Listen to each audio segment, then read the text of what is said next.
Olá, bom dia. Está começando mais uma edição do programa Resenha e hoje a gente tem uma convidada muito especial que atingiu um feito muito difícil nos dias atuais. A deputada distrital Júlia Lucy foi a parlamentar eleita em Brasília com a campanha mais barata já realizada por um candidato sem dinheiro público e até então pouco conhecido.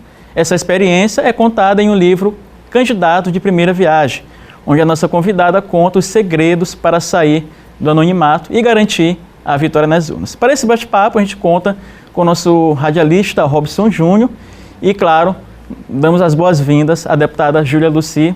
Muito bem-vinda ao programa Resenha e ao Maranhão. Obrigada John, obrigada Robson, prazer estar aqui com vocês. Prazer é nosso. Bom, a gente começa logo falando desse desafio. Você é deputada de primeiro mandato, 34 anos, jovem.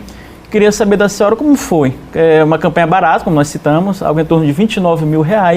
Qual foi o segredo para se eleger lá em Brasília? Sabemos que é a capital política do país e um desafio muito grande. A gente tem 3 fatores principais aí. Primeiro, muito trabalho. Eu tenho certeza que eu trabalhei o tempo que eu pude trabalhar.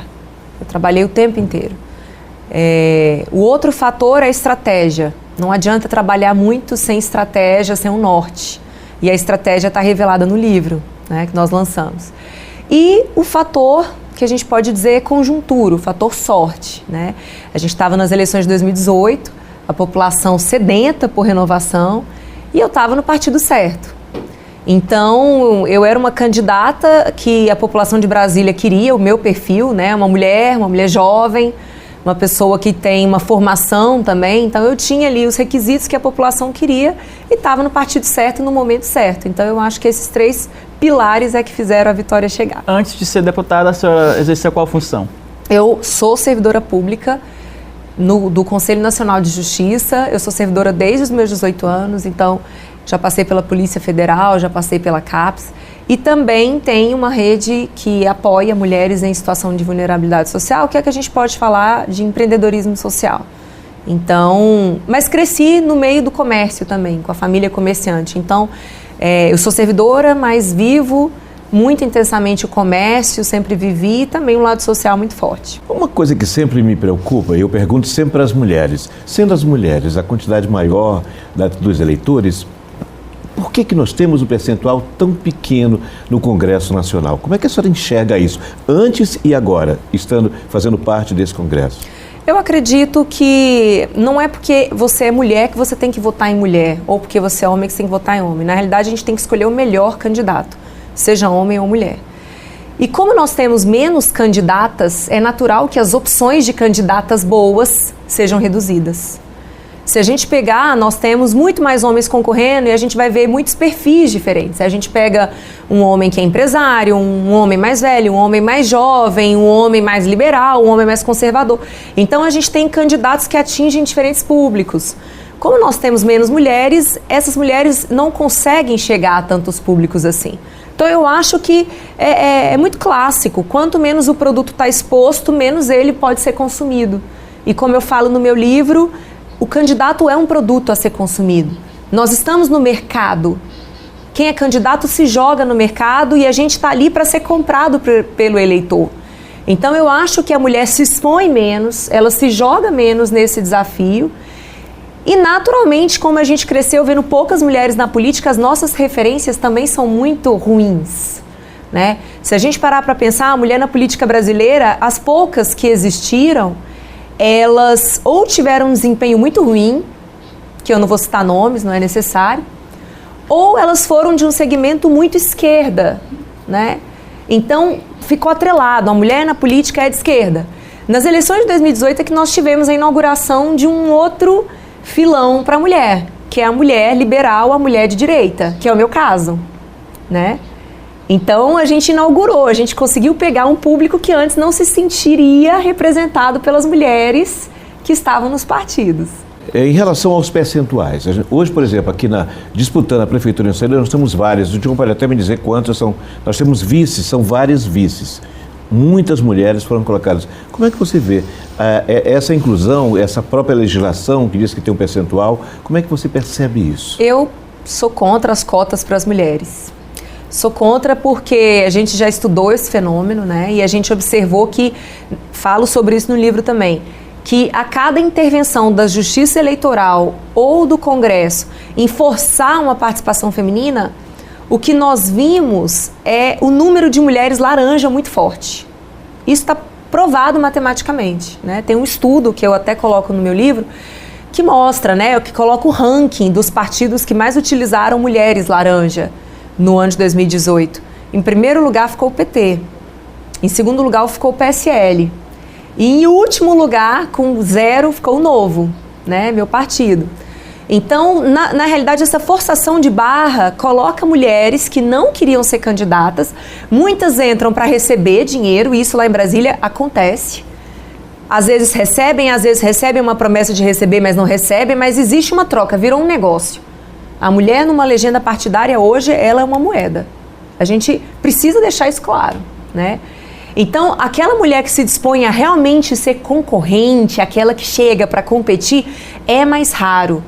E não seria necessário uma cota para essa mulher participar. Então, eu vejo que é mais um artifício para os partidos dominarem o uso do fundo eleitoral, a composição de chapa, e é mais uma situação em que a mulher muitas vezes é usada para um objetivo masculino. Como você colocou aqui, a gente vê muita mulher vice, né? Mas o protagonista continua sendo um homem. Então a gente vê sempre esse papel, assim, a mulher tá lá para constar, mas quem ocupa ainda os papéis mais importantes nas legendas ainda são de homens. Então, particularmente, sou contra a cota para as mulheres. Eu era favorável, sou cientista política e durante a faculdade a gente debateu muito e eu na época concordava, mas ao longo da minha campanha eu me convenci de que não é legal cota. Porque muita mulher despreparada acaba constando como candidata, muita mulher, a palavra que eu vou usar é tesão. É muita mulher sem tesão para ser candidata. E isso desqualifica, isso diminui a qualidade, assim, sabe, do debate e reforça o estereótipo de que a mulher não tem que estar na política. Então, eu sou contra. Deputada, inclusive, a gente observa na votação dessas mulheres. Algumas não chegam nem a 10 votos, 50 votos, visivelmente, notadamente, que eram candidaturas laranjas, pela votação dessas próprias mulheres. E dentro desse contexto de mulheres, primeiro, no seu livro a senhora fala de uma pessoa desconhecida que nunca participou da política, como ela entrar e como ela ganhar uma eleição. A senhora dá dicas. E eu quero direcionar para as mulheres. Como estimular as mulheres a entrarem na política e também a conseguirem êxito nas urnas? Estimular uma mulher a entrar na política é uma situação complexa, porque para entrar na política você tem que ter o espírito de liderança em você. E esse espírito de liderança não é estimulado nas meninas. Durante a criação, as meninas não são instigadas a serem líderes. Na realidade, as meninas são instigadas a terem papéis domésticos mesmo, assim, a não falar em público, até o tom de voz, o que se ensina sempre para a mulher é fale baixo, seja gentil. Seja gentil, não ultrapasse limites. Essa é a regra que é colocada para a menina quando ela está sendo educada, quando ela está sendo socializada. No meu caso, eu fugi muito da regra porque eu sou filha mais velha e a minha mãe sempre trabalhou com muita autonomia. Então, eu, na realidade, tinha um jogo de futebol e eu estava lá com os meninos. Tinha que subir na árvore, eu era mais competitiva, era que subia mais longe. Então, eu cresci com esse espírito, mas eu sei que não é a regra, né? Então, como que a gente pode fazer para uma mulher hoje adulta participar? Eu acho que nós temos que pegar os resultados dos países que já têm mais mulheres e ver as relações que esses países conseguiram ter por mais mulheres na política. Por exemplo, está provado, os países que têm mais mulheres nas cadeiras políticas são países com menores índices de corrupção, né? Se a gente pegar os países que mais investem em políticas públicas de saúde, de educação básica e atenção primária, são países liderados por mulheres. São países que têm mais mulheres na política. Então, eu acho que a gente precisa falar sobre isso nas escolas, nos programas de rádio, televisão, e mostrar uma relação direta entre a qualidade das decisões políticas e a diversidade de quem toma essas decisões. Porque qualquer empresa vai lucrar mais se tiver no seu quadro homem, mulher, gay, índio, branco, negro. A pluralidade, ela é importante para a riqueza, para a geração de riqueza, né? Então a gente está perdendo muito por ter aquele tipo mediano, homem, branco, heterossexual. Ele tem que ter na política, óbvio, mas ele não tem que ser preponderante de 70%, 80% como é. Porque não é isso a população. Então, lá na minha Câmara, por exemplo, quando eu tomei posse, eu luto muito pela pauta da primeira infância, né, que é o período de 0 a 6 anos do indivíduo. E luto por esse período por uma questão de estratégia, né, porque se a gente investe $1 nesse período, a gente ganha $7 na vida adulta. Mas nunca ninguém tinha levantado essa bandeira lá na Câmara Legislativa. Então eu criei uma frente parlamentar, nós fazemos acompanhamento dessas políticas públicas. Eu toda semana tenho uma reunião com a FNDE ou com a Secretaria de Educação para destravar processo de construção de creche. Ninguém nunca tinha cuidado disso, né? Não estou dizendo que primeira infância, maternidade, saúde são pautas exclusivamente femininas, não estou dizendo isso. Eu estou dizendo que há uma tendência de quando temos mulheres políticas que essas mulheres abracem essas causas, mas não apenas. Né? Abracem com afinco e abracem outras também. Muito bem. Deputado, a gente pede licença, Robson. O Resenha faz um rápido intervalo e volta daqui a pouquinho com a deputada Júlia Lucy. É só um instante. Estamos de volta com o programa Resenha e aqui a deputada Júlia Lucy abre aqui a série de perguntas com o Robson. Eu até conversava com o Lucy antes aqui da entrevista, falava sobre Simone de Beauvoir, com o processo de castração, daquela história com um livro que hoje é uma polêmica, na época foi uma referência. O livro, inclusive, completou 70 anos, eu acho que em 2000, há um ano atrás, ele completou 70 anos, que é O Segundo Sexo.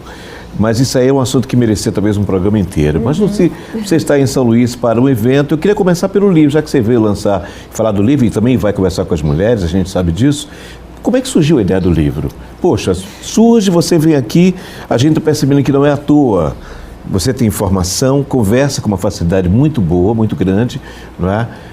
Eu tive alunos em oratória e alunas, e o que você está me falando eu pude viver na sala de aula, de uma mãe dizer para mim, não, meus filhos agora falam muito alto comigo, e lá em casa a gente é criado, mulher, para dizer, fale mais baixo, de forma mais educada, e você está ratificando aquilo que eu vi em sala de aula. Então, como é que surge? Como é que você tem uma formação diferenciada? Que sobe na árvore mais rápida, que fala com uma facilidade grande, como o telespectador está percebendo. Como é que surge, então, a ideia de passar adiante isso num livro? O livro foi a única promessa que eu fiz na campanha. Né? Ao longo da minha campanha, eu adotei a filosofia de não prometer nada para ninguém. Né? Legal. Então, assim, muitas vezes as pessoas chegavam, se eu te ajudar a ganhar, você arruma uma cirurgia para minha mãe. Pedidos que a gente entende o porquê desses pedidos. Esses pedidos decorrem de uma máquina pública onde não funciona, decorrem de um sistema, sim, de favorecimento de quem tem contatos, mas que a gente precisa ir mudando essa cultura. Então, sempre quando eu me defrontava com esses pedidos e com alguns convites, eu, muito educadamente, dizia não. Né, falava qual que era a minha perspectiva e deu certo. Então, eu passei a minha campanha inteira deixando muito claro, eu não faço promessa nenhuma. Eu me comprometo com as seguintes pautas, que são coisas bem diferentes. Mas eu prometi escrever um livro. Na realidade, quando eu decidi ser candidata, eu tinha certeza que eu ia perder, né? Certeza, eu fui candidata porque uma missão, né, de ter mais mulheres concorrendo, de levantar a bandeira da liberdade, que eu acho que está abandonada no nosso país e o brasileiro não tem ideia do quanto a liberdade é importante. Então, eu decidi ser candidata para levantar esses valores, para mostrar a perspectiva de uma mulher fora da esquerda também, eu achei isso muito importante. Mas eu decidi escrever o livro para relatar os bastidores dessa campanha que eu tinha certeza que ia ser fracassada, mas que renderia uma boa história. Isso eu já sabia. Surpreendeu você, então, a eleição? De alguma forma foi uma surpresa? Totalmente, foi, totalmente. Teve ali na reta final, faltando 2 semanas, eu percebi que se o partido fizesse a vaga, a chance de eu ser a eleita era muito grande. Teve um momento que eu comecei a perceber. Mas, ao longo do processo da campanha, a gente vê o abuso do poder econômico muito forte. Isso não acontece só aqui no Maranhão, vocês podem ter certeza. No DF é muito grande. O Caixa 2, Caixa 3, tinha candidato que derramava dinheiro, assim. E aí, muitas vezes... E não apenas dinheiro, você vê abusos de outros poderes também. Quando um pastor está num culto e começa a fazer campanha, ele está abusando do poder dele. Então, eu me defrontei com muitas situações. Então, ao longo da caminhada, por mais que eu estivesse trabalhando o máximo possível, por mais que eu tivesse estudado e adotado uma estratégia boa, e por mais que a conjuntura me fosse favorável, eu já sabia disso, eu confrontava ali com os outros candidatos, eu via, caramba, eu tô aqui numa luta com gigantes, não tenho chance. Por isso que eu coloquei como meta para mim chegar até o fim da campanha, né? A minha vitória foi quando eu entrei na sala do colégio que eu fui votar, quando eu entrei na sala para votar. Ali foi a minha vitória, porque eu cheguei bem, cheguei viva e com a consciência de que eu tinha dado o meu melhor. Inclusive teve uma crise de choro, né? A senhora fala no livro. Foi, nossa, foi... Assim, ao longo da campanha, o candidato, ele é um líder, ele tem que se comportar como líder. E o líder, óbvio que ele tem suas fraquezas, mas ele precisa mostrar para quem está do lado dele, para os seus liderados, que ele está com controle da situação. Então, muitas vezes eu tive que segurar choro, muitas vezes eu tive que segurar um desabafo que eu queria fazer, porque o candidato é muito humilhado, né, ao longo da campanha. Então eu segurei muito, mas no dia que eu cheguei para votar, eu acho que esse acúmulo de emoções veio muito forte e eu me senti muito honrada de viver aquilo, sabe? Primeiro que eu sempre fui muito patriota, muito. Desde criança eu tenho assim um amor muito grande pelo meu país mesmo, então eu senti que naquele momento a minha cidadania tinha sido plenamente exercida e eu vi muita beleza naquele processo. Então eu cheguei ali não apenas para votar, eu cheguei ali como alguém apta a receber voto. E é muito honroso pensar que alguém te escolhe para ser a voz, né? Então eu fiquei extremamente emocionada. Claro que eu chorei, eu acho que eu devo ter pegado os votos de quem estava lá perto também. Então cada momento tinha que ser aproveitado, mas assim, foi um momento que a minha vitória foi ali. Depois que os votos começaram a ser apurados, é que me surpreendeu, de fato. Deputada, vamos falar um pouquinho do evento que acontecerá hoje, sábado, e também no domingo. Queria que a senhora convidasse aqui, explicasse desses detalhes de como será esse evento, inclusive é aberto ao público, né, o lançamento desse livro, e também um outro evento que acontece no domingo, ou seja, hoje, sábado, e também no domingo. No domingo nós vamos fazer a caminhada na Avenida Litorânea, que vai começar às 10 horas da manhã. Eu vou caminhar com meu ídolo, que é o deputado federal Marcel Van Hatten. Ele é deputado pelo Rio Grande do Sul. É, assim, uma pessoa que eu me espelho nele, assim, é absolutamente brilhante. E é um ser humano incrível também. E no sábado nós temos 2 eventos, fica o convite para vocês também. Nós temos o evento Desperta Mulher, que é às 16 horas, que nós vamos fazer uma conversa com as mulheres, tratando um pouco desses assuntos aqui. Só que quando eu tô com mulher, eu sou mais dura. Eu não sou muito simpática com as mulheres, não, porque eu acho que a gente precisa de um chacoalhão para parar de colocar a culpa nos outros e enxergar a nossa responsabilidade no processo, né? Porque é óbvio que existe uma estrutura machista, mas ficar se vitimizando nunca vai resolver nada. O que resolve é a atitude, né? Então eu falo muito abertamente quando eu estou com as mulheres e 17h30 é o lançamento do livro. E esses 2 eventos, hoje, sábado, acontecerão no Hotel Blue Tree. Estão todos convidados. Bem, não dá para conversar com uma mulher de uma facilidade tão grande como a representatividade hoje no Congresso, sem falar da violência contra a mulher. Nós evoluímos aqui mesmo em São Luís, nós temos uma Casa da Mulher Brasileira, existe um grupo, Maria da Penha, que tem desvendado muitos mistérios, mas os casos de feminicídio continuam ampliando. Acho que no Brasil, aqui no Maranhão não é diferente, nós temos muitos casos registrados. Como é que você percebe isso e o que fazer? Isso não só em nível lá no Congresso, mas também de toda a sociedade. Inclusive a senhora até é autora de uma lei, não é, que prevê sanções a quem se praticam violência doméstica, enquadrada na Lei Maria da Penha, não é isso? Exato, a multa administrativa. Isso. Porque, como já dizia Maquiavel, o bolso é o órgão mais sensível do ser humano. Enquanto você não mexe no bolso... Na realidade, Robson, eu sempre contesto um pouco assim, esse tipo de afirmação, porque olha só, o crime de feminicídio, por exemplo, é uma tipificação penal nova. Antes, a mulher que era morta por ser mulher, e essa é a definição de feminicídio, ela entrava na estatística comum de homicídio.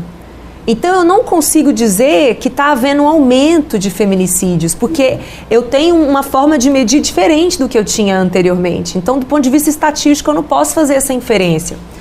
E tem também uma outra questão, que é a cultura que nós estamos disseminando da denúncia. Antes existia a cultura do silêncio. E era a cultura passada de geração para geração. Não, apanha calada porque é normal apanhar. Ou então, eu sei que fulana tá apanhando. Não se meta porque é problema do casal. Então nós estamos passando por uma mudança de cultura de que a sociedade está sendo convidada a se meter naquela relação doméstica. Então, sinceramente, eu duvido que esteja havendo um aumento. Pelo contrário, a minha percepção é que, devido à autonomia financeira da mulher e devido ao alcance de liberdade também da mulher, a tendência é que a mulher esteja sofrendo menos violência do que antes. É meio complexo, mas... Parece né? a princípio... Parece paradoxal, mas eu não só no caso ratificando o que você fala em relação à mulher, mas até crianças também. Eu participei de alguns encontros com radialistas e pessoal ligados a essa área de segurança, e eles falavam exatamente isso, que o próprio fato de sair de uma cultura de silêncio para uma cultura... Agora eu meto a colher, sim. Isso muda e os números começam a aparecer. Exato. É como se tivesse, a gente tem um termo aqui no Nordeste de fogo de montura. Está queimando ali, mas a gente não sabe, está queimando por baixo. Quer dizer, de repente aparece. E se a gente começar a falar sobre os diversos tipos de violência, por exemplo, a violência financeira, a violência moral, a violência psicológica, a violência sexual no casamento, se a gente começar a falar sobre esse tipo de violência, vão aumentar demais. Porque, gente, não é mimimi. A mulher no Brasil sofre muita violência. Na realidade, qualquer mulher no Brasil, ela é ensinada a ter medo de tudo. Nós temos medo de ser estupradas. A gente sai na rua com medo de ser estuprada. É isso que nós aprendemos. É isso que eu ensino para minha filha. Eu falo para ela, se proteja, cuidado. Tá ali com homem, passa do outro lado. Infelizmente... Né? Então a gente vive sim num país extremamente violento com as meninas. E agora, não adianta achar os homens são canalhas, não, alguns são. Vamos diferenciar. E muitos que são violentos precisam ser ensinados de que muita violência que ele pratica não deve ser normalizada. Tem muito homem, por exemplo, que quando começa a estudar sobre o assunto, quando começa a passar por um processo, fala assim, nossa, mas eu não sabia que eu não podia xingar. Ué, mas xingar não é normal? Mas não deixar sair de casa não é normal? Sabe, assim, aquela cultura que ele aprendeu dentro de casa, ele normalizou e aí ele começa a entender que não, que é abusivo. Então eu acho que nós temos um longo caminho pela frente e o que nós temos que fazer é exatamente isso, é dialogar com os homens, não é tratar os homens como inimigos, não é dizer, como eu já escutei muitas vezes, eu não falo com homem, eu quero que todos os homens morram. Não, pelo amor de Deus, né? A gente tem que construir caminho de diálogo, caminho de respeito, caminho de acolhimento. Esse homem que é agressor, ele possivelmente foi muito agredido na violência dele, ele aprendeu a ser assim. Então a gente precisa quebrar essa cultura de violência nesse homem também. Não adianta ficar falando só para a mulher, denuncie. Okay. Se o agressor não está sendo atingido. Essa mulher vai denunciar, ela vai voltar para casa e aí? Então a gente agradece a participação mais uma vez. E estamos aqui encerrando resenha. Voltamos no próximo sábado. Até lá. Tchau.